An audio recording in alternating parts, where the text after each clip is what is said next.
Middle ઈસ્ટમાં ચાલી રહેલા યુદ્ધની અસર હવે પેટ્રોલ પર પડી છે। પ્રીમિયમ પેટ્રોલના ભાવમાં વધારો થયો છે। સ્પીડ પાવર પેટ્રોલના ભાવમાં વધારો થયો। પ્રીમિયમ પેટ્રોલના ભાવમાં પ્રતિ લીટર ₹2.90નો વધારો થયો છે। નવો ભાવ આજથી અમલી થઈ ગયો છે।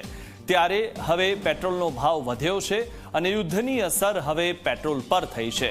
સૌથી પહેલા એલપીજી ગેસના ભાવ વધ્યા હતા, ત્યારબાદ હવે પેટ્રોલના ભાવમાં વધારો થયો છે। પરંતુ સૌથી મહત્વની વાત એ છે કે બે પ્રકારના જે પેટ્રોલ આપણે ભરાવતા હોઈએ છીએ, એક જે સાદું પેટ્રોલ અને બીજું સ્પીડ અથવા પાવર પેટ્રોલ। ત્યારે સ્પીડ પાવર પેટ્રોલના ભાવમાં વધારો થયો છે।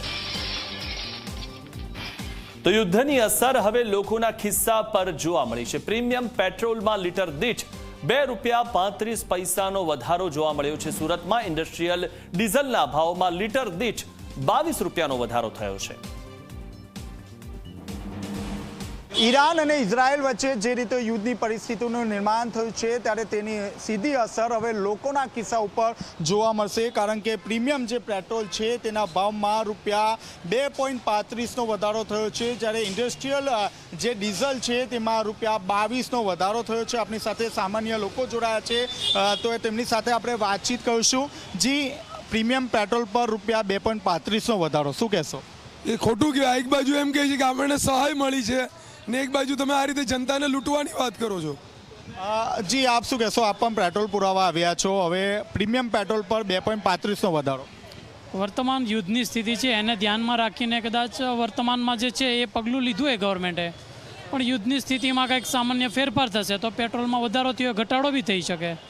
એટલે આ તો ઇન્ટરનેશનલ મોમેન્ટના આધારે થયું છે, કારણ કે આપણે બી ઈરાન પાસેથી ઇમ્પોર્ટ કરીએ છીએ, ત્યાંથી અત્યારે ઇમ્પોર્ટ કરવા માટેની સ્થિતિ બહુ ડિફિકલ્ટ છે। એને ધ્યાનમાં રાખીને સરકારે આ પગલું લીધું હોઈ શકે, પણ એમાં જનતાએ બી સમજવાની જરૂર છે। ડાયરેક્ટ સરકાર ઉપર કોઈ નેગેટિવ કે એવા આક્ષેપો ના કરવા જોઈએ એમ, કારણ કે યુદ્ધ જે ક્ષણિક છે, મહિના 2 મહિના, તો લોકોએ સરકારને સાથ સહકાર આપવો જોઈએ।